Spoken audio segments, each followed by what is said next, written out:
Got a 2006 Mustang. I'm gonna replace the pinion seal in the rear differential. So what you wanna do is jack it up and support it properly. Get the rear tires off the ground. And also leave it in neutral. If you can leave it in neutral, that'd be great, okay? Okay. You need to remove the drive shaft from the flange.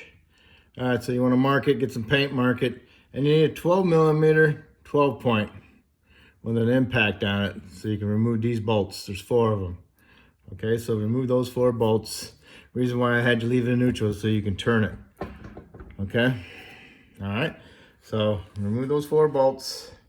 Be careful, the drive shaft might fall off when you get the 4th one out, but most of the time they stay up there and you have to hit them with a hammer to get them loose. Okay, got all the bolts out. Drive shaft's still sitting there. Okay, so hit it.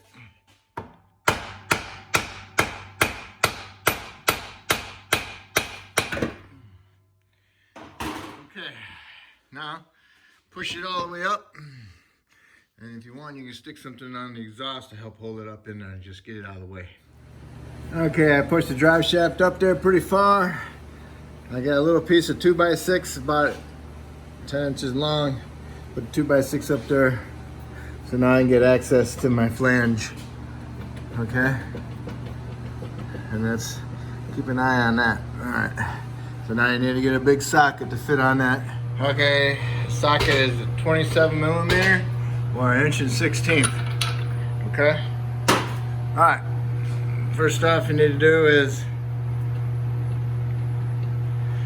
you gotta feel the backlash. The backlash is between the pinion and the ring gear. That's the clearance, that's called backlash.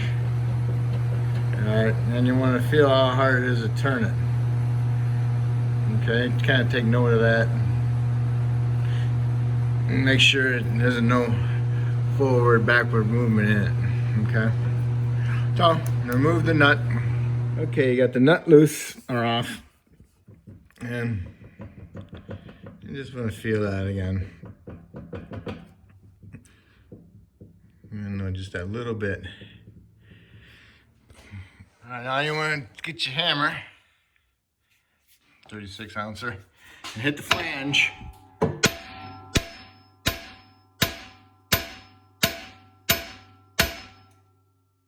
want to do is you want to pull the flange off. Look up in there. It's coming. Okay. It's coming. So.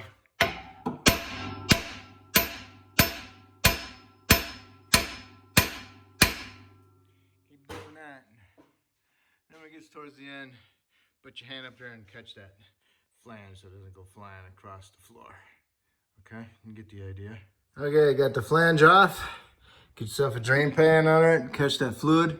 We're gonna take that seal out and you're gonna get a little bit more fluid coming out. So, take that seal out with a screwdriver, grab onto the lip and hit it with a hammer and pull it out. Okay. See what I mean? Grab on the lip, hit it with a hammer, and just work your way around it. Pry it off there. Here it comes. Just takes a little time. Here it comes, see? There it comes. All right, so you want to take that seal out. And you want to match it to your new seal best you can. Then you want to look at the flange. You want to look at the groove that's in it, right here, from the seal. This one's kind of lumpy. I don't like it. If I had parts ready available, I'd replace it just because of that lip that's in there from the groove from the seal. But I don't. So I'll take some memory cloth, kind of a little roughy, and just work around just to help remove it down, smooth it out a little bit, and do that. Okay. Yeah, sand it down a little bit, you know, up and down like that. Looks good. All right, forward your seal. Match your seal up. Make sure it looks equal. Don't push it all the way on there. Just get a feel for it. It feels good. Pack this full of grease right in here. right there. Put some grease in there. Go over to your differential. Wipe out where the old seal was on it, inside here, right there. There's some like a little bit of plastic in there from the old seal. Wipe it, and you'll see there's a big washer in there. Make sure that's in there, okay? And you want to clean off around the outside of it too. I'll have to clean that up. I'll get that. All right, just make sure you wipe it all good, okay? Okay, if you got an installer for it, that's great, but here's my installer. I'll hit it around the outside of it, not on the seal part, okay? I'll get it up in there, and I'll tap around it, get it started, and then I'll work my way around, okay? Okay, I just stuck it up in there, and I tapped on it and got started, okay? So then I'll just work my way around, hitting on this part, okay?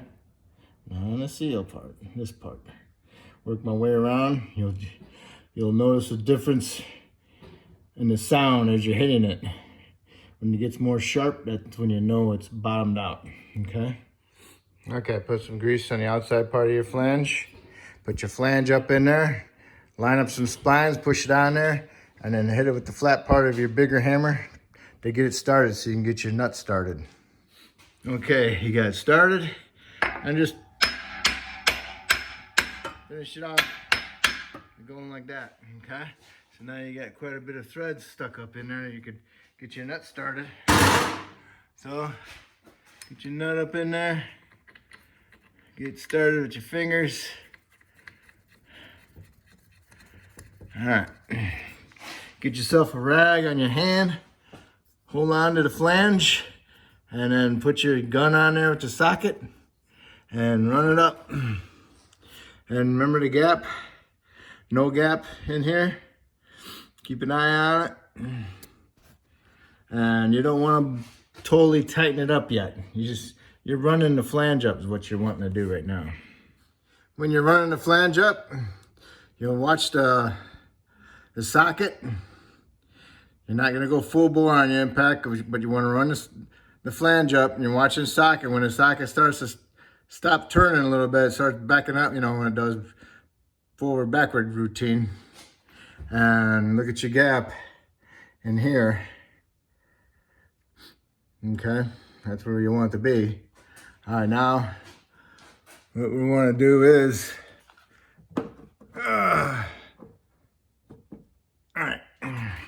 you don't want to over tighten it because you don't want to remove the backlash or the bearing preload you had before. All right, you wanted to feel it where it was, and you want it to be good. All right, you don't want it super tight because you don't want to go from here. Watch, from here to there. It's just a little bit. That's your backlash.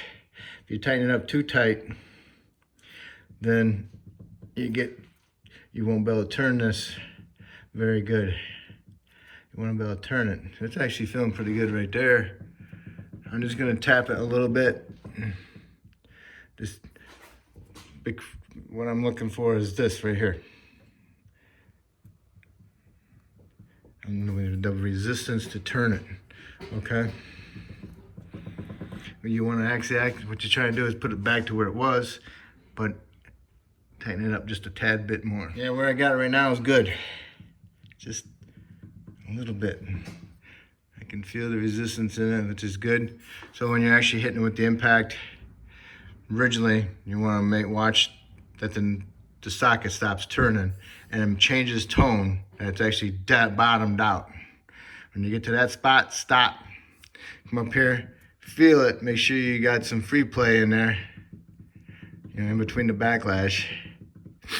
And then you want to do is hit the gun up there and just turn it just a little bit more. And that's it. So, and don't forget about that clearance in between there. You're not actually changing that at all. You're just using that for a guide to know when to stop hitting it with an impact. To know. It's all on the sound of the impact when it bottoms out in the socket. You gotta have an ear for it, all right? So that's it. That's how you do the backlash. I mean, not the backlash, but replace that seal and put your flange back on there, and it actually feels good. If you can take this and push it, pull it in and out like that, that means it needs to be tightened up more, all right? That's bearing preload.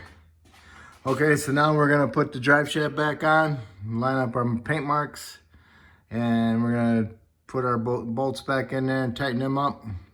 Those are like 65 foot-pounds. Clean it off, and then top off your fluid and re-clean it off again. And that's it. That's how you do your pinion flange seal. All right, if I helped you out, that's great. If you could help me out by subscribing, I'd appreciate it. If you already subscribed, I thank you. And another thing, if you don't know where the fill plug's at, takes a 3/8 square drive like your ratchet, goes right up in here. Okay? What you want to do is get a ratchet with a 3/8 extension on and get up in there.